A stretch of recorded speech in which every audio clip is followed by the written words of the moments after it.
네, 안녕하세요. I'm 정진호 PD입니다. 대전 지역의 주요 정치인에 대해 이야기해보는 시간 이때 이 사람. 네, 오늘은 초선 기초단체장이죠. 더불어민주당 소속 박정현 대전 대덕구청장에 대해서 이야기 나눠보도록 하겠습니다. 오늘도 세 분 함께 하십니다. 대전 CBS 노컷뉴스 신성우 기자 나오셨습니다. 어서 오십시오. 네, 안녕하세요. 네, 여전히 멋있어요. 그리고 고봉민 변호사 나오셨습니다. 안녕하십니까? 예, 안녕하십니까? 네, 여전히 멋있어요. 감사합니다. 예, 본인이 아직도 제일 잘생긴 변호사, 미혼 변호사 중에? 예, 조만간 이제 기혼이 되면은 타이틀이 날아갈 것 같아서 걱정입니다. 잡았어요? 내년 3월로 예정이 되어 있습니다. 축하드립니다. 축하드립니다. 감사합니다. 코로나가 그 전에 좀 종식이 빨리 돼야 될 텐데, 코로나 빨리 종식됐으면 좋겠네요. 그날 저 가도 되죠? 당연히 오셔야죠. 가서 그 기쁨의 술을 마셔도 되죠? 예. 깽판 쳐도 되고. 그때 저 모르는 걸로 해주세요. 알겠습니다. 그리고 네, 눈썹 덩이 이준우 선생님 나오셨습니다. 어서 오십시오. 네, 안녕하세요. 네. 지난 한 달 동안 이준우 선생님 못 뵌 사이에 또 제가 몇 분의 그 의뢰인들을 소개해드렸어요. 예, 아유, 네. 감사합니다. 정산해야죠. 예, 알겠습니다. 정산해야죠. 네, 이렇게 건강하게 세 분 함께 다시 뵙게 돼서 너무나 반갑고요. 세 분은 혹시 이 박정현 대덕구청장 직접 만나보신 적 있으신지요? 우선 기자님은 만나셨을 것 같고 직업 특성상도 그렇고 두 분 어떠세요? 네, 저는 그 전에 위원회가 있었거든요. 대전시에서 소속 분과위원회처럼 조그만 위원회가 있었는데 그 자리에서 같이 한번 그 위원으로서 만난 적이 있습니다. 그러면 구청장 시절 아니면 그 전에 시의원 시절? 예, 시의원 하실 때죠. 시의원 시절인 거고 우리 이진우 선생님께서는요? 저는 한번 날짜는 제가 정확히 기억을 못 하겠는데요. 시의원 시절에 한번 상담을 했던 것 같아요. 저한테 와서. 상담? 예, 상담 내용은 기억나시겠네요? 하여튼 글쎄 이런 데서 밝혀야 돼서 어떤지 모르는데 하여튼 그 출마에 관련된 거로 해서 제가 상담한 기억이 있습니다. 예. 고급 정보 나올 것 같아요. 네. 박정현 청장은 사실 이게 구청장, 청장, 정식 명칭이 되게 애매해요. 제가 이거 좀 따져보고 싶은데 시의 장은 뭐라고 불러요? 시장이죠. 그렇죠. 그럼 구의 장은 뭐라고 불러야 돼요? 구장이라고. 예, 그렇게 해야 되는데 이상하게 구청장이라고 하더라고요. 우리 시청장이라고 안 하잖아요. 도청장이라고 안 하고 이상하게 그렇게 부르더라고요. 그거 한 번도 이상하다 생각해 본 적 없으세요? 내가 이상해서 그런가? 아니, 저는 옛날에 공직에 있을 때 가끔 동료들끼리 앉아서 그 얘기 한 적이 있어요. 기획실 직원들하고 직제 담당하는 데서 왜 구장이라고 해야 되지 않느냐. 이제 구청 따지면 동구청, 중구청 이렇게 하는데 왜 시의 장이 제일 높은 분이 시장인데 구에서 제일 높은 분이 구장이 돼야 되지 않느냐. 그런 얘기는 한 적이 있었죠. 그러니까 이 용어가 부르는 호칭이 좀 특이한 케이스 중에 하나인데 아무튼 구청장은. 근데 보통 우리가 언론에서 구청장이라고 해도 실제에서는 청장이라고 더 많이 하잖아요. 왠지 어감이 청장이 좀 더 이렇게 높아 보인다고 해야 될까? 그런 주는 게 좀 있는 것 같아요. 그런 명칭이 몇 개 있죠. 검찰도 검찰의 수장은 그럼 찰장이라고 할 수는 없는 거고, 그렇죠. 검찰청장이라고 안 하고 검찰총장이라고 하잖아요, 그렇죠. 그리고 대학교 교장이라고 안 하고 대학교 총장 이렇게 얘기하고, 아무튼 그런 게 있습니다. 예, 이분은 저희 아는 것입니다. 초창기 방송 때 고정 패널이셨어요. 예, 저랑 방송 되게 오래 하셨거든요. 그래서 머슴일기라고 당시에 시의원 시절에 박정현의 머슴일기에서 대전 시민들의 머슴이다. 그래서 한 달에 한 번씩 시의회 의정활동이라든지 이런 것들 같이 얘기를 좀 나누고. 대전광역 시민들의 머슴 대전광역시의 박정현 의원 나오셨습니다. 의원님 안녕하세요. 네, 여러분들의 머슴 박정현입니다. 네, 안녕하세요. 지난번에 우리 공개 방송을 처음 해봤어요. 네. 이쁘게 나왔더라고요. 그 미용실 다녀오셨다고. 네. 아니에요, 미용실 안 다녀왔어요. 그래요? 네. 평소의 모습입니다. 그 미용실이 어떻게 좀 문 닫을지 모를까 싶어 걱정했는데 그건 아니고 우리 이제 녹화 끝나고 생방송이었죠. 녹음 끝나고. 우리 뒤풀이를 했었는데 흥겨운 시간을 보냈었어요. 그렇죠. 정기현 의원님 노래 그렇게 잘하시는지 몰랐어요. 저는 정 PD가 그렇게 노래 잘하는지 몰랐어요. 머리만 좀 길면 완전히 락커던데. 예, 감사합니다. 혹시 이 방송 아마 박정현 청장께서도 들으실 텐데 속으로 웃기고 있네 이러실지도 모릅니다. 예, 박정현 청장에 대해서 우리 신성우 기자님께서는 간단하게 일단 소개를 좀 해주시죠. 예, 64년생이시고요. 대전 삼성초등학교, 호수돈 여중, 청란 여고, 충남대 법대 법학과를 나오셨고 대전 충남 녹색연합 사무처장을 지내셨고요. 2010년에 이제 비례대표로 이제 대전시의회에 입성을 하셨고 14년에는 이제 지역구 이제 비례대표 이제 그만두 더 이상 할 수 없으니까 이제 지역구 용문 탐방 갈마에 출마하셔서 그 당시 이제 새누리당 황홍상 의원하고 맞붙었죠. 그래서 거기서 이겨서 이제 재선 의원이 됐고요. 그리고 나서 이제 2018년도에 이제 대덕구청장 이제 출마하셔서 이제 당선이 됐고 이미 2017년부터 준비를 하셔서 그때 이제 57% 이제 압도적으로 표를 좀 득표를 하셔서 대덕구청장 당선될 때요. 예, 대덕구청장 당선될 때 이게 57%를 얻어서 당선이 됐고요. 그 당시에 이제 네거티브로는 이제 대덕구하고는 인연이 없는 사람이 여기 와서 중간에 이사해서 그렇죠? 예, 여기 와서 아는 게 없다 대덕구에 대해서 이렇게 계속해서 네거티브 공세를 받았는데 뭐 그런 거에 이제 굴하지 않고 57%를 얻었고요. 그리고 되게 그 젊었을 때요. 신혼 시절에 그랬다고. 가난해갖고 그 대덕구에 있는 그 선배 집인가 거기 얹혀 사는 인연이 있다 뭐. 그래서 신혼 처음을 거기서 시작하셨다라고 언젠가 페북에 올리신 것도 좀 보긴 봤는데 박 청장은 수식어가 되게 많습니다. 뭐 말씀하셨다시피 대전 첫 시민단체 출신이기도 하고 대전의 첫 여성단체장이기도 해요. 그래서 두 가지 수식어를 같이 갖고 있는 분인데 당선 소감 때 이런 부분들을 좀 의식을 해서 아무래도 기자들 이런 쪽에 대해서 물어봤을 때 그냥 단순한 여성이 아니라 약자와 연대하는 구청장이 되겠다 이렇게 당선 소감을 밝히셔서 조금 인상 깊었었던 기억이 좀 있습니다. 조금만. 인연이 좀 있네요. 그 저 몰랐는데 그 황웅상 당시 이제 후보랑 경쟁해서 이겼다고 했잖아요. 황웅상 그 전 의원 딸을 예전에 제가 가르친 적이 있거든요. 그 친구 고등학교 3학년 때까지 가르쳤었는데, 그랬구나. 그 황웅상 의원이 그 전에 두 번은 이제 서구 의원을 하셨고 그리고 나서 이제 대전시 의원을 한 번 해서 12년 동안 지역에서는 그래도 의원으로 활동을 하신 분인데 그 12년 그래서 당시에 출마를 할 때에는 거기 이제 그 서구사 탐방 갈마 거기서 맞붙는다 해서 좀 사람들이 좀 관심 있게 지켜봤죠. 왜냐하면 황 전 의원도 관록이 있는 분이고 이제 박 의원도 당신 의원도 이제 좀 지켜보는 정치인이었으니까 많은 사람들이 주목을 끌었었던 거. 사실이죠. 네, 우리 고봉민 변호사님은 이런 사실을 알고 계셨어요? 아니요, 전혀 몰랐습니다. 전혀 몰랐어요. 새로운 것들을 많이 배우고 있습니다. 어때요, 박정현 그 청장에 대한 이미지는 위원회에서 봤을 때 어땠어요? 그때 뭐 그냥 잠깐 회의하고 뭐 공적인 자리로 만난 거라 가지고 이미지는 뭐 크게 형성된 게 없네요. 네. 저는 항상 말씀드리지만 이제 정치 쪽에는 거의 백지와 다름없는 순수함을 흐르고 있죠. 그 우리 신서우 기자님께서 아까 시민단체 출신 중에서 이렇게 됐다 말씀하셨는데 그 시대가 아마 금홍섭 전 그 참여자치 시민연대 사무처장 그리고 김종남 그 환경운동연합 사무처장 뭐 김경희 여민회 활동하시는 분 그리고 최계순 의원 지금 현재 대전시 의원 이런 분들이 비슷한 시대에 활동했던 분들이죠. 예, 맞습니다. 그때가 제가 좀 필드 취재 기자 나와서 얼마 안 됐을 때였는데 그 분들이 주축이었었죠. 대전 시민단체.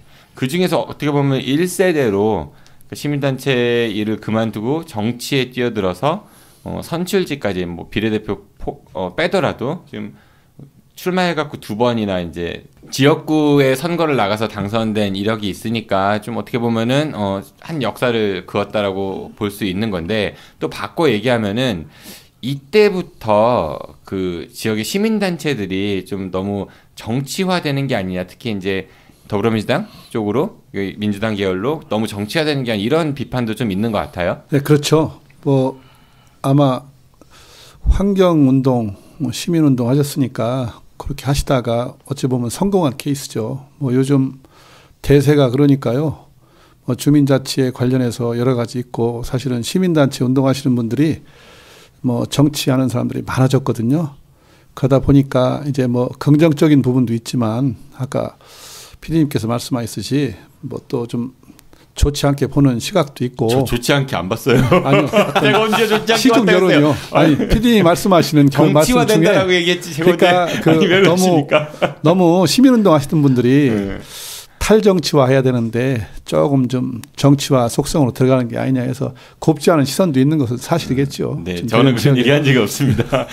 누구나 정치는 할 수 있는 거잖아요. 그렇죠? 뭐 사람이라면 누구나 우리 참정권도 있는 거고 국민이라면은. 그런데 이제 좀 이게 정치를 염두하고 그런 교두부 내지는 과정으로 삼는 게 아니냐 이런 비판들이 많이 있어서 이제 한번 드렸던 말씀인 거고. 이 변호사님 하실 말씀 있는 것 같은데. 예, 뭐 시민단체 출신에서 정치 쪽으로 가신다 이제 이렇게 말씀을 하면서 거기서 이제 뭐 사회적으로 말이 많은데요. 뭐 지난번에 얘기 나왔던 김수현 전 시의원도 시민단체 출신들이 뭐 정치라는 거에 부정적인 막 얘기를 하고 예산들이 잘못 쓰이고 있다든지 보조금이 새고 있다든지 문제를 많이 제기하긴 했습니다. 근데 제가 그 변호사가 되기 전에 오랜 시간 과외를 했었는데요. 학원 강사도 하고요. 예. 0.4%. 예, 이제 사회를 과목도 가르쳤는데 여러분 고봉민 변호사님 전국 석차가 0.4%였답니다. 제가 알고 있는 분 중에 가장 높은. 네. 여튼 뭐 전혀 될 테니까 넘어가겠습니다. 네. 그런데 사회 과목이나 법과 정치 같은 이런 과목을 가르치다 보면은 꼭 시민단체 역할에 대해서 나옵니다. 시민단체도 광의에 봤을 때는 정치적 집단으로 보거든요. 당연히 교과서에도 실릴 정도로 정치 집단인 게 맞기 때문에 이해관계에서 자유로울 수가 없어요.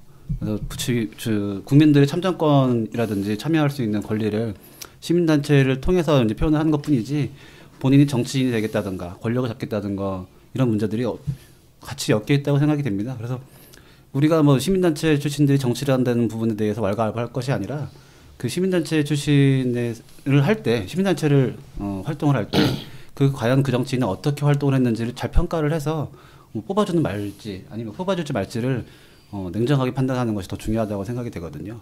네, 그래서 저는 시민단체 출신이 되는 뭐 정치인을 한다 이런 문제에 대해서는 굳이 논할 필요는 없다고 생각을 하는 입장이죠. 아니 저도 공감하는데요. 이제 제가 지적하는 부분은 우리 박정현 청장처럼 그렇게 본인이 나와서 지역구에서 선택을 받고 그러니까 승부를 던진 거죠. 그런 경우와 좀 다르게 이제 선출되지 않는 그런 이제 자리 있죠. 이제 그런 곳으로 성향이 좀 맞거나 그러면 또 모르겠는데 잘 맞지 않는 그런 것들이 있으니까 그런 비판들이 나오는 것 같아요. 뭐 예를 들어서 각자의 평가가 갈리겠지만은 금홍섭 전 그 참여단체 시민연대 그 사무처장 같은 경우는 이제 처장직을 마치고 나중에 대전 평생교육진흥원장을 역임하세요. 그래서 얼마 전에 이제 임기를 마치셨는데 뭐 일각에서는 굉장히 임무를 잘 수행해냈다, 맡은 역할을 잘했다 이런 평가가 있는 반면에 아니 참여자치 시민연대 출신이 평생교육을 하는 것이 과연 적정한 것이냐 뭐 이런 이야기들도 있고요. 근데 사실 이분보다 더 좀 많은 비판들이 들려오는 분은 김종남 지금 이제 그 후임 대전 평생교육진흥원장이시거든요. 이분은 환경운동연합 사무처장 출신이시고 전국 처장도 하셨던 분이고 그러다가 허태정 시장이 이제 시장에 취임하고 나서 민생정책 자문관인가요? 기자님 맞죠? 3급 상당의 새로운 자리가 만들어서 거기로 가셨다가 출마를 위해서 1년 정도 있다 그만두시고 출마하셨다가 경선에서 떨어진 다음에 좀 있다가 평생교육진흥원장이 되신 거거든요. 이런 것들은 좀 너무 그 본래 취지하고 맞지 않느냐 이런 비판들이 그래서 생기는 거라고 봐요. 대체적으로 그런 비판들이 좀 적지 않은 게 사실인데요. 그분들과 이야기를 나눠보면 그분들의 말씀들은 그 교육진흥원이라는 어떤 그런 정체성에서 그런 조직을 이끌어 나가는 데 있어서의 역량이라는 것이 그럼 과연 특정되어 있는 것이냐라는 부분에 대해서는 이제 좀 다르게 받아들여야 되는 거 아니냐라는 말씀들을 좀 하시거든요. 시민단체가 됐든 아니면 또 다른 어떤 뭐 그게 교육 분야가 됐든 아니면 정치 분야가 됐든 그 당사자가 쌓아온 역량에 따라서 그 발현하고 어떤 조직을 좀 더 앞으로 발전시키고 나아가고 하는 것이 중요한 것이지 그 역량을 어디에서 쌓았느냐라는 것이 중요한 것은 아니지 않느냐라는 말씀들을 좀 하시는 분들도 계시는데 그 말씀도 평생교육, 진흥 이런 것들을 따져봤을 때에는 그 말씀도 어느 정도 좀 일리가 있지 않나 이런 생각을 좀 해봅니다. 네, 뭐 그 일리 있는 지적인 것 같지만은 그래도 저는 약간 좀 비판적 생각이 있는 게 그러니까 활동했던 분야와 비슷한 일을 하신다면야 뭐 얼마나 좋아요. 예, 그런데 좀 결이 다른 그 민생정책자문관과 평생교육진흥원장이 어떠한 유사성이 있는 것인지 환경운동하고 물론 큰 틀에서 봤을 때는 뭐 대한민국 하나고 그렇게 따지면 근데 너무 한도 끝도 없지 않나요라고 반문하고 싶어요. 제가 김종란 원장은 개인적으로도 알고 우리 뭐 지역사회 좁으니까 뭐 그렇긴 한데 원장 취임하시고 첫 번째로 하신 일을 보니까 대전 시민들 뭐 청렴 캠페인 이런 걸 하시더라고요. 이런 것들이 과연 좀 결이 맞는가 이런 비판은 해볼 수 있을 것 같아요. 이분들이 중요한 게 아닙니다. 오늘 주인공은 박정현 대덕구청장인데 어쨌든 이 박정현 대덕구청장이 시민단체 출신으로서 정치에 뛰어들었고 또 지역구에서 당선을 2번이나 되면서 또 이제 체급도 올리면서 그 스펙트럼 좀 넓힌 거는 분명 사실이지 않는가 이런 평가를 좀 해볼 수 있을 것 같아요. 예. 나름대로 그 박 청장께서 이제 시민운동도 하셨고 시의원도 하셨으니까 아마 나름대로 학습 효과는 있었을 거예요. 시정에 대해서 다는 모르겠지만 그런데 이제 구청장을 하다 보니까 사실은 제가 알기로는 5개 구청 중에 가장 열악한 환경이거든요. 아마 재정자립도도 아마 10몇 프로밖에 안 될 거예요. 한 16% 정도 되나요? 아마 내년 예산을 더 확장하다 보니까 재정자립도가 한 13%로 줄을 거예요. 사실은. 대단히 어렵고 지역 여건도 저쪽 신탄진 쪽이 사실은 대덕구가 아니거든요. 옛날에는 대덕군 소재지 합친 곳이기 때문에 지역 격차도 있고 사실은 그 전 청장님인가 계실 때도 거기가 도시철도가 없잖아요. 그래서 뭐 소외받았느냐, 뭐 의붓자식이냐 이런 얘기도 많이 나왔고 그랬는데 아마 나름대로 좀 생각이 많으셨던 것 같아요. 여러 가지로 뭐 의욕적으로 사업 분야도 뭐 그린 뉴딜 사업을 하겠다. 그래서 뭐 5개 목표에 5개 분야에 한 50개 사업을 정해서 그 열악한 환경 속에서도 그 좁은 예산 갖고 나름대로 하여튼 제가 그 홈페이지를 찾아보니까 한 47% 정도 50개 사업 중에 24개 사업을 완결을 졌고 아마 임기 내에 계속해서 순차적으로 하고 있는데 그 대덕구가 가장 지향하는 문제가 이제 그 가장 큰 게 연축동의 그 행정 주거타운 사업이 있더라고요. 그래서 아마 이제 혁신도시가 대전시가 전체적으로 지정이 되다 보니까 이제 대덕구청도 글리 옮겨가게 돼 있고 지금 구청 너무 작아요, 그렇죠? 예, 사실은 작거든요. 오래됐고 그게 옛날에 대덕군청 자리가 그 도청 앞에서 이사간 그 자리이기 때문에 학교 아니었어요? 건물 딱 학교 건물이던데. 그래서 옛날에 그 대덕군청이 사실은 저 도청 앞에 있었어요. 선화동에 삼성생명 있는데 있어서 이사를 가면서 대전시가 직화시가 되면서 합친 그 건물을 제가 기억을 하는데 저도 거기를 옛날에 자주 가봤기 때문에 기억을 하는데 좁아요 사실요. 그래서 뭔가 대안이 있다 보니까 아마 그 연축동 행정주거타운으로 확정을 하면 아마 확정은 안 된 것 같은데 예산은 쓴 것 같아요. 그래서 어떻게 하기로 이제 토지보상 문제라든가 이런 게 순차적으로 되겠는데 향후 한 5년 정도 진행이 될 예정이라고 제가 알고 있고요. 아마 박 청장의 임기 내에는 끝나지 않겠죠. 그런데 큰 하여튼 장기 과제로 가장 큰 지역 복지 차원에서는 또 공공 뭐 단체 같은 거 유치하고 혁신도시와 맞물려서 청년들 그 주거 환경, 네, 주거 환경 관련한 것도 뭐 들어온다고 하고요. 그러니까 대덕구에 사시지 않는 분들은 대덕구청 안 가보셔서 모르겠지만은 가면 정말 작습니다. 그 3층이 의회고 2층, 1층이 그 구청 사무실로 쓰는데 굉장히 작거든요. 아마 다른 구청하고 비교해 보면은 예. 그 거기가 이제 뭐 이제 주차 문제도 아주 심각해요. 그 마당이 좁은 데다가 옛날에 강당 있던 데도 다 없애고 거기다가 이렇게 아주 뭐 가장 열악할 거예요. 5개 구청 중에. 나름 하여튼 그 박 청장께서 당선된 후에 시민운동가 겸 시의원 하면서 느꼈던 여러 가지 점을 아마 본인 생각대로 많이 접목을 해보겠다는 의욕과 그런 열의가 넘쳐서 잘 진행을 하고 있는데 하여튼 뭐 여기까지는 좋은 말씀이고요. 네. 또 보면은 또 좀 뭐 비난받는 부분도 있잖아요. 좀 뭐 무슨 의혹 같은 게 있어서 뭐요? 여러 가지 뭐 사건 있잖아요. 뭐 김재동 우리가 흔히 그거 조금 이따 얘기하시죠. 그거 조금 이따 얘기하시고 대덕구청 쪽에 놀부네 설렁탕 와 있습니다. 네, 맛있습니다. 네, 거기 맛있습니다. 어떻게 하세요? 저 잘 좋아하는 집입니다. 그 메모야지.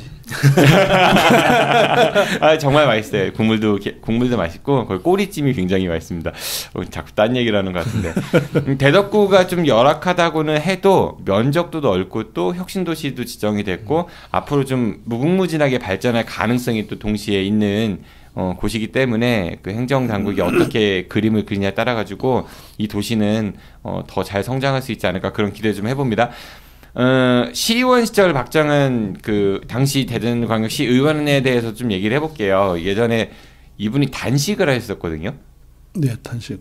5일간 단식을 했다고 하는데 당시에 이제 그 대전시의회 원구성 관련해서 이제 합의를 했었는데 일부 이탈파들이 나오면서 이제 상대당하고 의견 일치를 봐서 그 합의를 깼던 거죠. 네, 그래서 그러면 안 됩니다라고 해서 이제 박정현 당시 시의원이 단식을 했어요. 그리고 막 본회의 때 가갖고 막 의사진행 발언 신청해서 막 울기도 하고 그랬는데 결국은 그 뜻은 반영되지 않았고 원구성은 이제 이탈파들이 원하는 대로 그렇게 나눠 갖게 됐었거든요. 그 당시에 이제 당시 이제 박 시의원께서 단식을 하시는데 그때도 그렇고 사실은 지금도 그렇고 이번에도 그 원구성하는 과정에서 당권파냐 비당권파냐 늘 말썽이었죠. 늘 말썽이어서 이번에도 권중순 의장 되는 것을 두고 그렇게 좀 갈라져서 당내에서도 서로 갈라져서 또 뭐 1층 로비에서 시위도 하고 민주주의는 죽었다 뭐 나 정말 그거 좀 너무 오버하는 것 같았어. 당시 이제 권중순 의장은 이제 나는 사퇴하겠다. 했다가 또 사퇴 번복해서 또 의장하시고 하루 만에 번복했죠. 하루 만에. 뭐 너무 비일비재한 그 원구성 잡음이어서 예. 대전시 의회뿐 아니라 되게 많은 중구의회도 뭐 그런 대전 중구의회도 그렇고 근데 이게 그렇죠. 지난번 그 의회 때는 그 의장 관련해서 그쵸? 김경훈 의장하고 김종천 그 운영위원장 그 사단 나고 제명되고 또 우리 또 얘기 안 해요, 그렇죠? 근데 아무튼 이번에도 그러고 저번에도 그러고 이거 왜 계속 반복되는지 우선 공천을 했으면 정당이 그 뒤도 당선 이후에도 좀 책임을 져야 되는 모습을 보여야 되는데 뭐 우선 한 자리 혹은 뭐 이런저런 이유로 저 당선을 시킨 다음에 나 몰라라 하기도 하고 그리고 앞서 지금 말씀하셨다시피 김용훈 당시 의장 같은 경우에는 제명이 됐잖아요. 네. 김종천 의원도 마찬가지로 당원 자격정지 3년인가 그랬을 겁니다 아마. 근데 다 슬그머니 다 제자리로 되돌아갔어요. 언제 되돌아왔냐면 지방선거 코앞에 두고 다시 복귀했거든요. 대선 때문에. 그러니까요. 그러니까 어떤 그런 정치적인 이유 때문에 그렇게 다시 뭐 이렇게 회복을 시켜주면 똑같은 일이 또 일어날 수밖에 없는 것이죠. 그러니까 바꿔 얘기하면 지역 의회가 그러니까 지역 정치가 지역 나름대로의 자치를 위한 정치가 아니라 중앙 정치 무대의 어떤 조직이라는 거를 증명해주는 그런 모습이 아닐까 그런 생각이 들거든요. 딱 보면 단면이지 않아요? 네, 맞습니다. 저도 그렇게 생각되네요. 그래서 공천 사실 지방의회 의원들에게 그 정당 공천을 하는 이유는 후보 난립을 막기 위해서 정당이 어느 정도 좀 걸러라 이런 얘기인 건데 오히려 그게 도구로 작용되고 있다 이런 비판에서 좀 자유롭지 못할 것 같아요. 아무튼 박정현 당시 대전시 의원은 단식도 했었습니다. 대전 지역의 정치인들 중에 단식의 기억이 나는 단식이 좋은 건 아니지만은 뭐 결기를 보여주는 가장 마지막 방식 중에 하나죠. 정영기 전 대덕구청장 전 국회의원도 단식을 과거에 좀 했었는데 이분 3일 했었다고 하고요. 친석이 되면 단식 며칠 해보셨어요? 저요? 네. 저 이틀은 해봤어요. 네. 해봐야죠 이제. 요즘에 대전에 이제 중기부 이전 반대해갖고 막 세종의 민주당은 천막당사 이런 거 했잖아요. 시당에서. 어떻게 생각하세요? 갑자기 생각나고. 세종 시민들이 이제 KBS에서 인터뷰를 좀 갔어요. 촬영 나갔는데 그 세종시에다 천막당사를 친 거잖아요. 정부청사 앞에. 시민들이 전혀 관심을 안 갖고 있다. 왜 거기다가 천막당사를 쳤냐 뭐 이런 반응도 있다고 하는데 그 결기가 과연 전달될까요? 그쪽에서는 별 관심도 안 보인다고 하던데. 아니, 세종시 자체가 관심이 없어요. 중기부가 오든 말든 그 사람들은 별로 관심이 없고 어떤 마인드를 갖고 있냐면 당연히 와야 되는 거 아니야?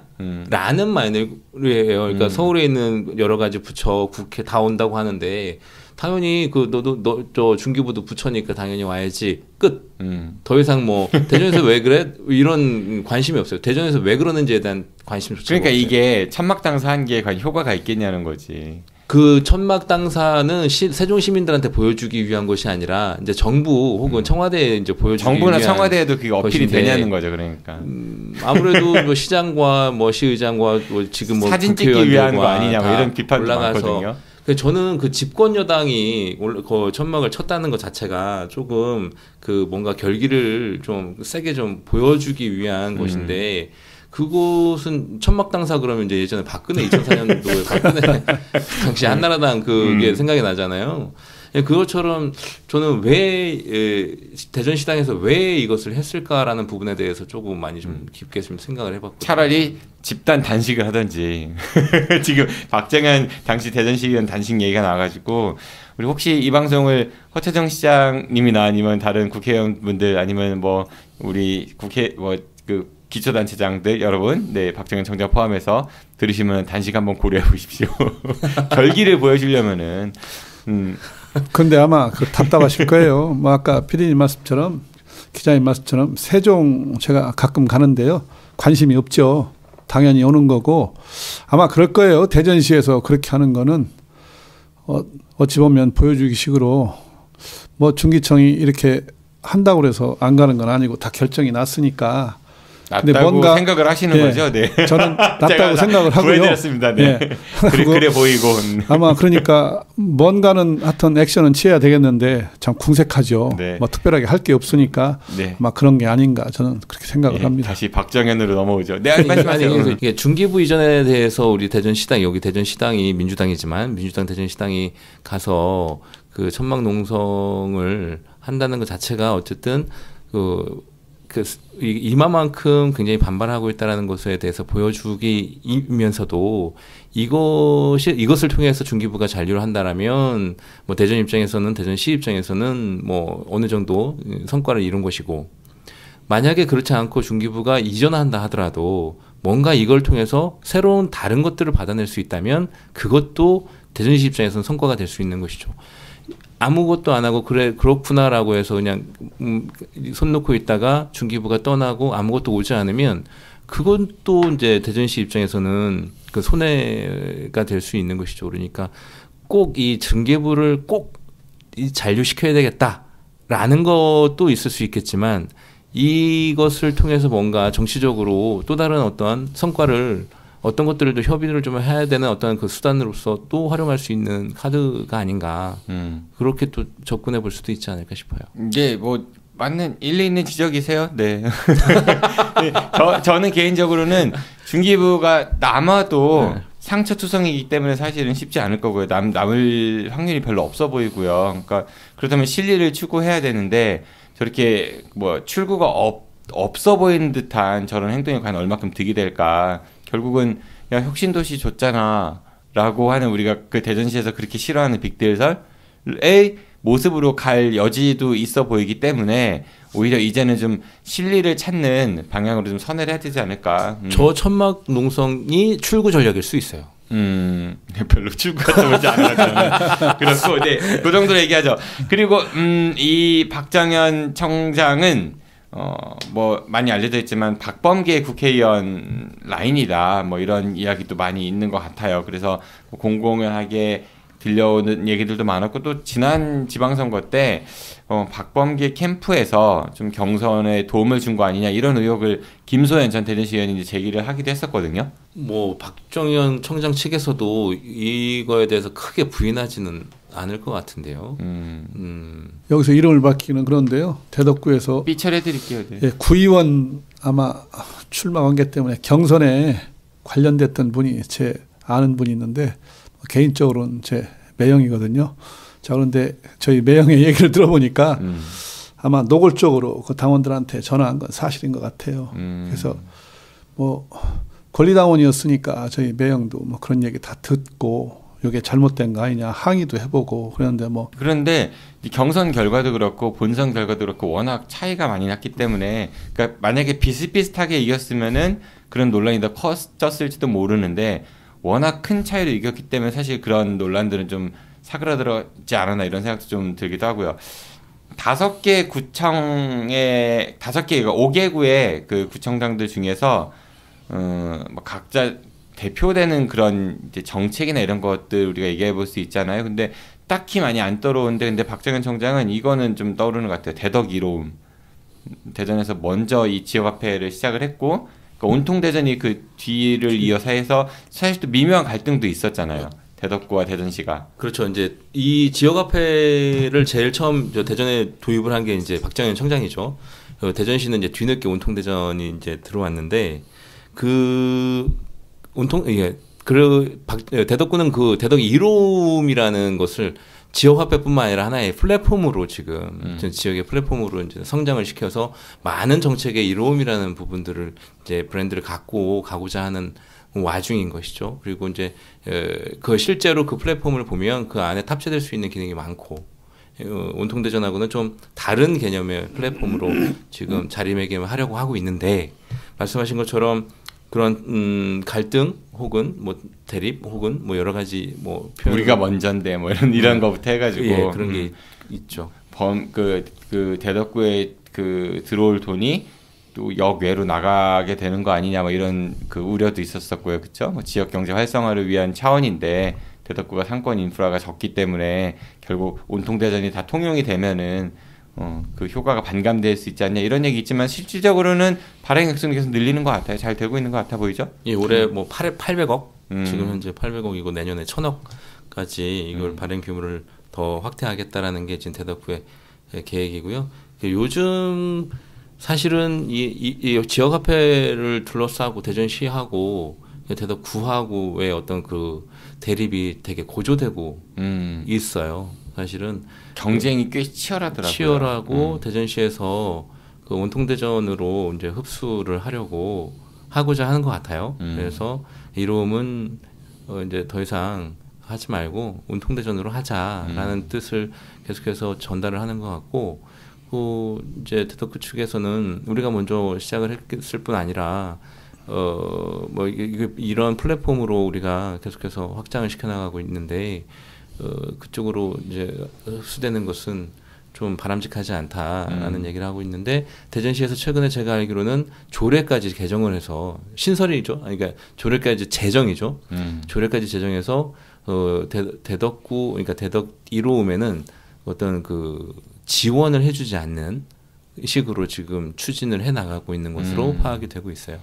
견제구가 들어가는 것 같다는 생각이 훅 드는데요. 견제구가 세게 들어가는 방식이고 대덕구의 고민이 굉장히 지금 굉장히 깊어져 가고 있는 것 같아요. 이거를 포기할 수는 없고 같이 맞받아서 가자니 물량에서 규모에서는 재원 규모에서는 그 대전시의 온통대전하고는 대전시가 1조 3천억인가 1천 4천억 원인데 내년 규모가 대덕구는 1,000억인데 이거를 쫓아갈 수는 없거든요.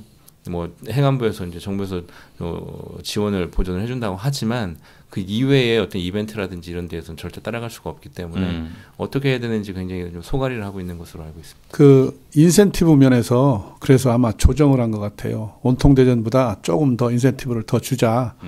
뭐 이렇게 하는데 지금 신 기자님 말씀처럼 온통대전하고 중복성이 있는데 물론 이제 단순하게 처음 시작했다. 뭐 아주 아이디어가 굉장히 신선했지요. 대전시에서. 근데 이제 그 늘 느렸던 대전이었는데 비교적 빨리 다른 지자체에 비교했을 때 비교적 빨리 이거를 시행했다라는 거는 좀 높이 평가해 볼 만한 것 같긴 해요. 아무튼 눈에 띄는 모습이었던 것 같고요. 그리고 그러니까 지역의 대전의 서구나 중구나 동구나 아니면 유성구나 대덕구 5개 구 중에 전국적으로 뉴스에 나올 만한 게 사실 몇 개 없잖아요. 없죠. 대전도 전국 뉴스에 잘 등장 안 하는데 근데 이게 좀 많이 전국적인 뉴스에 나왔어요. 김제동, 고액 강연료 논란 이거. 네. 아까 선생님 말씀하시고 싶어했던 것 같은데. 아까 그 김제동 고액 강사료 문제, 뭐 1,500만 원인가 강사료가 책정돼 있었고 아마 그 교육청에서는 평균 강사료가 한 13만 원 정도 돼요. 제가 알기로는 저도 어디 강의 가보면 1,500만 원 글쎄요. 준다고 하면 이제 기를 쓰고 잘하겠는데 아마 그런 문제가 발생을 해서 전국적으로 이슈가 됐죠. 과연 그렇게 많이 줘야 되느냐. 거기다가 또 기름을 분 말씀을 하신 분이 있죠. 그 대덕구의 모 의원께서 뭐 현 시대의 자화상인 그 김제동을 초청한 것을 초청해서 이거 강연을 하려고 했던 건 칭찬받아서 마땅한 일인데 참 이게 행사가 취소돼서 참 안타깝다 이런 망발을 해가지고 또 지탄을 받은 적이 또 있어요. 좀 심한 말씀인 것 같습니다. 그렇게 자화상이라니 제가 거울을 봤을 때 좀 나은 것 같은데. 네, 그래서 그 말을 뭐 어떤 의도로 했는지 모르지만 그 구의원이 하여튼 의도는 뭐 뻔히 보이는데요. 네, 뭐, 예. 그 지탄을 받은 해서 더 기름에 불 붙는 그런 사건이 그러니까 있었죠. 본인과 어떤 정치적 이념이나 성향이나 이런 게 비슷한 사람을 좋아할 수는 있어요. 근데 그거를 전체화시키는 건 사실은 생각이 다를 수도 있으니까 그건 좀 무리가 있는 표현이 아닌가라는 생각이 들기도 하고요. 기자님은 어떻게 보세요? 이 사안에 대해서 어떻게 보셨어요? 그때 당시에?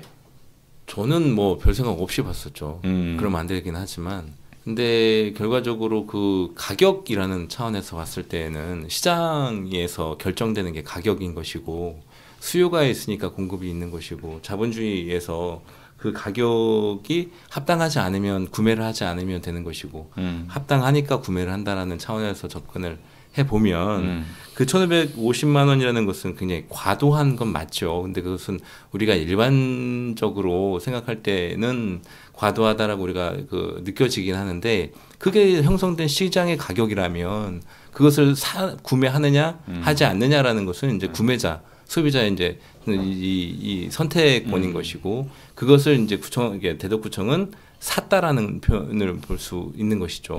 그런데 나중에 이제 논란이 되고 나중에 보니까 다른 지역들도 그 정도 가격에 구매를 했다더라라는 얘기가 이제 들려왔는데 뭐 그것은 이제 차후의 얘기니까 뭐 얘기할 건 아니지만 그 가격이 1,550만 원이라는 한 시간에 굉장히 비싼 가격인 건 맞는데 그것을 어떤 정치적인 편향성 때문에 내가 대덕구가 이 사람을 선택을 했다라든지 어떤 그런 정치적인 잣대로 이제 평가를 하기보다는 시장의 어떤 그런 차원에서 봤을 때 연예인의 몸값이 너무 비싼 거 아닌가라는 차원에서의 접근도 뭐 해볼 필요가 있지 않을까라는 생각을 좀 해봤습니다. 변호사님은 어땠어요? 그때 이거 뉴스는 기억나시죠? 예, 뭐 당연히 아까 지금 기자님 말씀하신 대로 시장 논리라든지 이건 뭐 당연한 겁니다. 그러면서 처음 봤을 때는 김제동 씨 몸값이 정말 높구나. 나는 언제 저런 몸값을 한번 가져보자. 네. 뭐 이런 부러움도 있었고요. 다만 그거는 뭐 그분의 역량인 거고. 근데 지자체에서 세금을 사용을 하는데 그런 강연들을 과연 지자체 이제 국민들이 얼마만큼 누릴 수 있는지를 생각을 해봐야 될 거 아니겠습니까? 뭐 벤츠가 뭐 1억 5천 난다고 해가지고 그만큼 값어치를 한다면은 좋은 건데 그것을 이제 누가 타고 다닐지가 문제겠죠. 결국에는 그 수혜자들은 한정돼 있고 국민들 전체에다가 이제 그 돌려줘야 될 혜택들이 과연 얼마만큼 이게 전파될 수 있는가 생각해 보면은 과도하다는 생각을 안 할 수가 없고 특히나 이제 정치적인 면까지 같이 좀 생각을 해보면 김대중 씨 같은 경우에는 민주당 쪽의 노무현 대통령을 되게 지지하고 또 존경하는 분으로 유명하지 않습니까? 그래서 민주당 쪽에서 밀어주기 식으로 이렇게 퍼줬다라는 의혹을 혹은 그런 비판을 벗어나기도 어려울 것 같아요.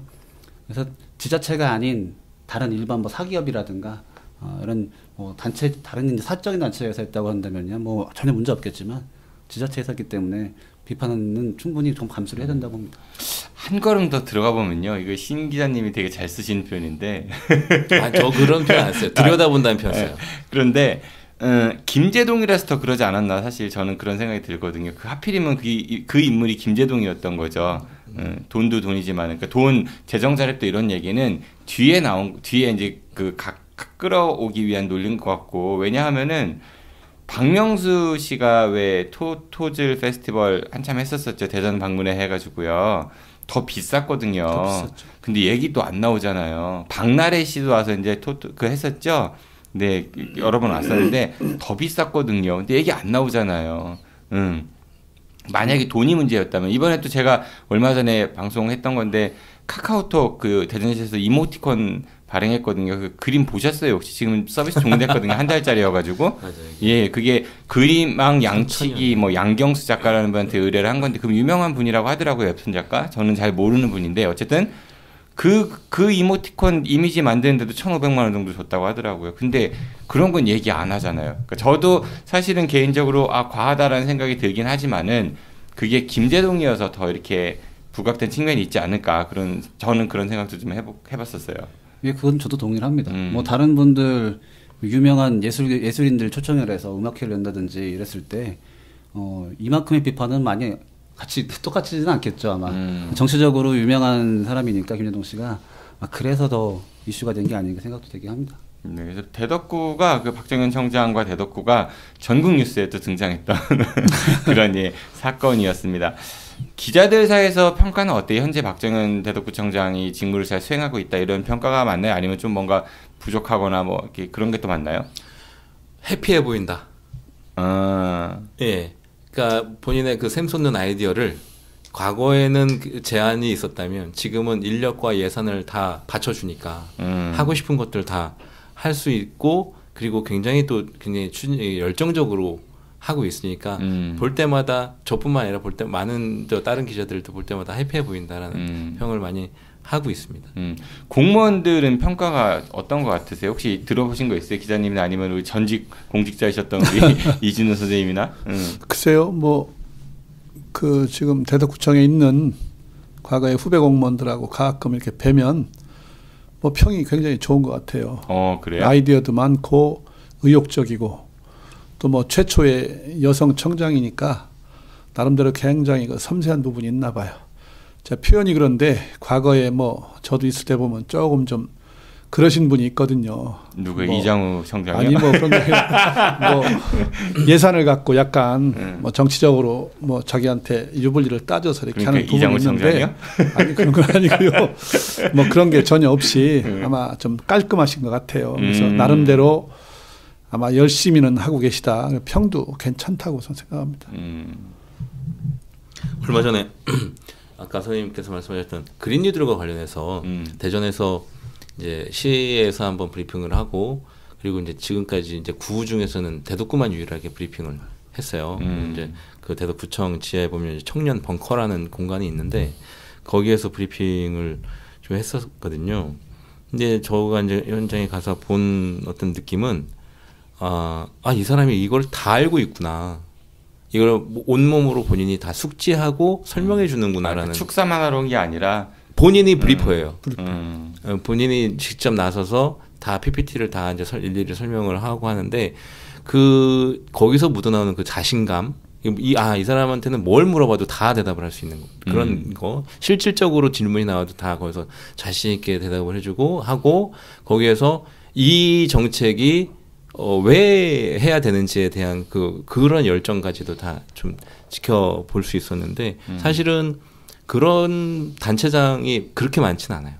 그러니까 어떤 질문이 나왔을 때 해당 담당자 혹은 부서 실국장한테 이렇게 바톤을 넘긴다든지 발언권을 넘긴다든지 하는 분들도 적지 않는 게 사실이거든요. 아니면 본인이 대답을 한다 하더라도 조금은 원론적인 이야기, 원론적이거나 조금 아슬아슬한, 조금 뭔가 좀 부족한 이런데 굉장히 좀 확신에 찬 어떤 그런 모습을 보면서 이 사람이 다 알고 있구나, 알고 추진하는구나 이런 느낌 많이 받았어요. 알겠습니다. 그런 거 좀 조심하셔야 된다는 얘기 있는 것 같아요. 그러니까 인사가 이제 점점 이제 집권 후반기로 넘어가고 있죠. 지금 민선 7기에 임기 반환점을 돌았으니까 좀 본인, 그러니까 소위 얘기해서 이제 정무 라인이 이제 하나둘씩 생기는 게 아니냐 이렇게 되다 보면 또 이제 여러 파벌이 생길 수도 있는데 그런 거 좀 경계해야 된다 이런 지적도 좀 있는 것 같아요. 들어보셨죠, 기자님도? 아무래도 경계해야 될 부분이죠. 선생님도 들어보셨죠? 예. 주민자치 지원관 제도도 지금 아마 시범 사업으로 3개동에서 지금 하고 있는 걸로 알고 있어요. 근데 내년에는 또 6개동 정도 확대해서 총 9개 정도. 근데 이제 거기도 왜 시민단체 출신이니까 그런지 자기 사람을 심는 거 아니냐 이렇게 색안경을 끼고 보는 시선도 있거든요. 왜 꼭 그게 주민 그 자치 지원관이 뭐 주민자치위원회도 존재하고 하는데 꼭 그렇게까지 자치 지원관을 둬야 되느냐. 인건비를 들여서 또 그 전체적으로 재정 자립도도 어렵고 힘든 구에서 그렇게 해야 되느냐 하는 의혹의 시선도 있는 것도 사실인 것 같습니다. 예, 지금 선생님께서 말씀하신 부분이 사실은 대덕구뿐만 아니라 대전시 시민단체, 시민사회단체가 전반 대체로 겪고 있는 그런 문제들이에요. 그러니까 어떤 뭐 공동체라든지 혹은 뭐 청년이라든지 이런 정책들을 추진해 나가는 데 있어서 대체로 그러한 혹은 뭐 짬짬이 뭐 아름아름 뭐 이렇게 해서 몰아주기 아니냐라는 어떤 비판의 의식 그 시선들이 많이 좀 더 많아지고 있는 게 사실이거든요. 근데 이제 그 부분에 대해서도 저도 조금 이제 깊이 좀 들여다보기도 하고 했었는데 이제 그분들은 굉장히 좀 억울해하시는 분도 있어요. 그러니까 조심해야 되는 부분 분명히 있어요. 그러니까 한데 그러면 예를 들면 어떤 뭐 청년이라든지 공동체를 예를 들면 이 어떤 그 사업을 추진하는 데 있어서 공동체라는 것이 사실은 굉장히 어려운 개념이잖아요. 근데 그 어려운 개념을 어떤 그걸 좀 그 개념을 이해하지 못하는 단체에 이 사업을 맡기는 것이 과연 옳은 것이냐라는 부분에 대해서는 그쪽에서는 좀 반론을 제기해요. 그러니까 비슷한 그런 공동체와 관련된 사업들이 또 많잖아요. 그러면 A라는 업체 혹은 A라는 단체, B라는 단체가 다 단체들이 있는데 그게 제한된 그 단체에서 어느 단체에는 분명히 중복될 수밖에 없는 구조적인 부분이 있는 것이고 그 단체가 어느 정도 이해력을 가지고 있다는 부분에 있어서는 그쪽으로 점수가 쏠릴 수밖에 없는 것인데 그렇다고 해서 대체로 그렇게 하다 보면 아는 사람 혹은 기존에 같이 활동했던 단체들 이런 경우들이 좀 많다라는 것이죠. 그러면 이제 그 사람들은 이제 하는 얘기가 뭐 당연히 이제 뭐 객관적인 평가 심사를 거쳤다라는 그런 뭐 당연한 얘기들은 당연히 많이들 하고 있는데 그러면 나하고 친분이 있다는 혹은 내가 그 사람들과 같이 좀 뭐 이러저러한 친분이라든지 어떤 관계가 얽혀 있다고 해서 그 사람들을 배제하는 것이 과연 옳은 것이냐라는 논리를 내세우고는 있죠. 근데 이것이 이제 과하면 이제 안 되겠지만 그걸 어느 정도 적절하게 오히려 역차별당할 필요도 없는 거죠. 그렇죠. 네, 그것이 중요한 거는 적정한 대상자가 적정하게 일을 해내느냐가 중요한 것이 사실은. 그렇죠? 근데 지금 우리 사회가 지금 공동체를 예를 갖고 들어서 말씀을 드리는데 공동체뿐만 아니라 다른 도시전환이라는 개념에서 봤을 때는 굉장히 새로운 시도들을 되게 많이 하고 있단 말이에요. 그러니까 뭐 그 도시전환 안에는 뭐 이 채식도 들어갈 수도 있고 혹은 뭐 그러니까 탄소 중립이라는 거잖아요. 한마디로 얘기해서 탄소 중립은 우리 사회가 그동안 해보지 않았던 새로운 길이고 아주 극소수가 그것들에 지금까지 관여해왔던 그런 측면이 강한 분야란 말이죠.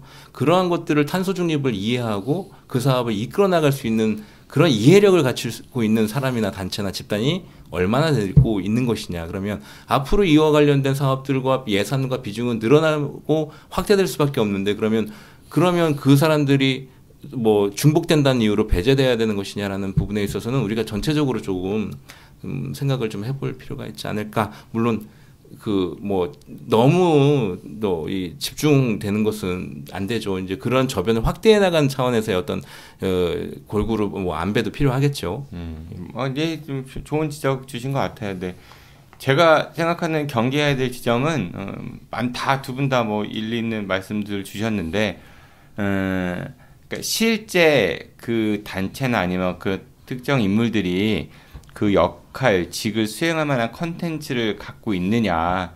그러니까 그렇게 포장이 많이 좀 과포장되어 있는 상태에서 그러지는 않았느냐. 이런 것도 한번 좀 생각해 볼 필요가 있지 않나. 뭐 그 정도까지만 말씀드릴게요.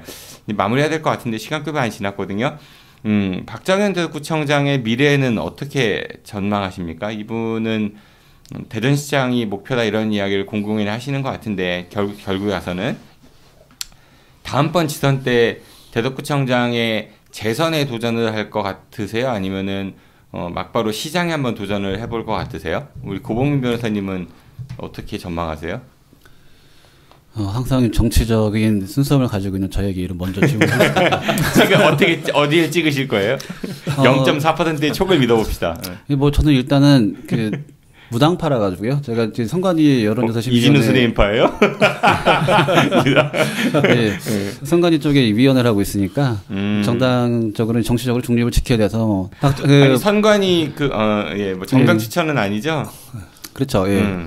박정현 구청장님께서 이제 다음에 어떤 선거로 오시든 간에 일단 전 대덕구는 선거구가 아니기 때문에 제가 뽑을 일이 없을 테고 그리고 이제 시장으로 출마하시면은 구청장을 한번 하셨으니까 다음번에 바로 시장으로 선거에 출마하시기에는 부담이 되실 것 같고 그리고 대덕구가 아까 얘기가 많이 나왔듯이 대전에서는 좀 아무래도 좀 열악한 환경적인 부분이 있어가지고 득표수라든지 이런 거 고려했을 때는 바로 나오기에는 좀 무리가 아닐까 생각이 들어요. 그리고 여러 정치적인 라인이라든지 이런 걸 봤을 때에도 주변에 이제 받쳐줄 수 있는 분들이 얼만큼 될까 걱정이 되는데 지금 현재 연세를 봤을 때는 다음 선거쯤 되면은 이제 60 정도 줄이 다가오니까 그 정도 선에서는 그래도 결단을 내서 이제 칼을 빼들어야 될 건데, 다만 이제 그 장점이라고 한다면은 뭐 최초를 달 수가 있겠죠. 여성, 대전시장, 그리고 시민단체 출신 대전시장 최초라는 타이틀을 위해서 그거를 홍보 삼아서 나온 게 된다면, 그 당시 상황, 미래의 상황을 보고서 가능성도 없진 않아 보이는데, 지난번에 약간 말씀 나눈 것처럼 뭐 박범계 의원이라든지 다른 분들이 대전시장으로 출마를 한다고 하면서 경선을 가면 경선에서 아무래도 밀릴 것 같기 때문에 안정적인 꿈을 이루기 위해서는 제가 볼 때는 다음 선거 때는 출마를 안 하시지 않을까. 대덕구청장 재선을 노릴 것 같다. 네, 재선을 노리시고 시장으로는 출마하지 않을 것 같다는 생각이 듭니다. 알겠습니다. 선관위 저도 여론조사 심의위원을 했었는데 정당 추천을 받아가지고 했었어요. 저는 정당 추천 받으려면 당적이 없어야 되거든요. 당적이 없었고 민생당에서 저를 이제 추천을 해주셨었어요. 민생당이 총선에서 이제 한 적도 못 얻었잖아요. 그러니까 선관위 여론조사 심의위원이 되고 한 달 반 있다가 갑자기 집에 등기가 왔는데 해촉. 한 번도 회의도 참석 못 해보고, 네. 갑자기 생각이 나네요. 네, 분합니다. 민생당. 서류는 잔뜩 내라고 하더니, 네, 우리 이진우 선생님은 어떻게 전망하십니까?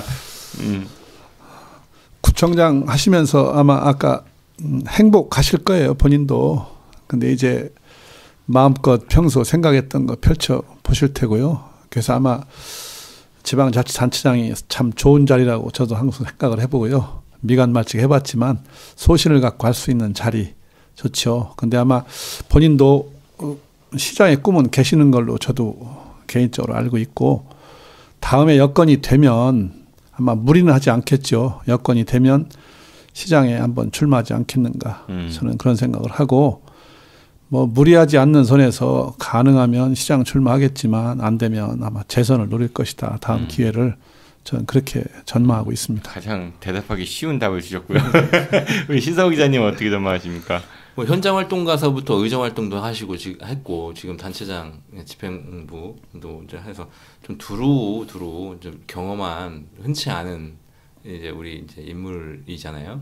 그래서 앞으로 뭐 계속해서 뭐 지방 정부 쪽이든 아니면 뭐 서울 뭐 정치 쪽이든 언제든지 이제 그 길은 뭐 열려 있는 분이 아닌가 뭐 이렇게 생각이 되고, 네, 뭐 본인께서 어떤 중앙 정치보다는 이제 지방 정부의 뜻이 좀 더 있으시다고 하는 것 같으니까 쭉 보면 지금 요즘 펼쳐지고 있는 그 지역화폐와 관련된 그 기싸움을 저는 좀 눈여겨 보고 있는데. 여기에서 이제 온통대전하고 대립을 하고 치고 나가느냐 아니면 여기서 완급 조절을 하고 가느냐에 따라서 시장으로 나갈 것인지 재선 도전으로 나갈 것인지를 좀 가늠자가 가늠자가일 수 있다. 지금까지로 봐서는 완급 조절 쪽에 조금 좀 무게를 두고 있으신 것 같아서 재선 쪽으로 한번 좀 궁극적으로 그러니까 결과적으로는 재선 쪽으로 도전을 하시지 않으실까라는 생각이 좀 듭니다. 네, 알겠습니다. 그래도 잠재적으로 꽤 유력한 대전시장 후보가 될 거다라는 생각은 다들 비슷하게 갖고 계신 것 같네요. 그만큼 이분께서 이제 구청장에 취임한 이후에 그 활동들을 보면은 평이 나쁘지만은 않다라는 거에 대한 반증이 아닐까 싶은 생각이 들기도 합니다. 네, 아임 시즌 11, 네, 이때 이 사람, 오늘이 마지막 시간입니다. 벌써 4주, 우리가 12주 텀으로 방송을 하는데요. 그쵸, 우리 4주 한 번씩 만나니까 세 번째였잖아요. 굉장히 좀 짧고 아쉽다는 생각이 드시죠? 좀 할만하니까. 그러네요. 네, 다음 시즌 때는 조금 더 새로운 포맷으로 좀 무장을 해볼까 싶은 생각도 있고요. 저도 점점 우리 팟캐스트 아는 것입니다 방송에 대한 욕심이 좀 더 생기긴 하거든요. 여러 가지 실험들을 하고 있지만 궁극적으로는 며칠 전에 그 생각했어요. 자꾸 엔딩 해야 되는데 라디오스타라는 그 텔레비전 프로그램 있잖아요. 네. 우리가 나중에 팟캐스타라는 걸 한번 해볼까. 그래서 해당 정치인들 불러내갖고 게스트로 놓고 우리 같이 이제 그렇게 웃고 떠들면서 또 공격적 질문도 해보고 그런 것도 좀 해보면 좋겠다라는 생각이 들기도 합니다. 어쨌든 그 휴방 기간 동안에 다가올 휴방 기간 동안에 저도 열심히 노력해서 또 새로운 포맷 한번 좀 만들어 보도록 하겠습니다.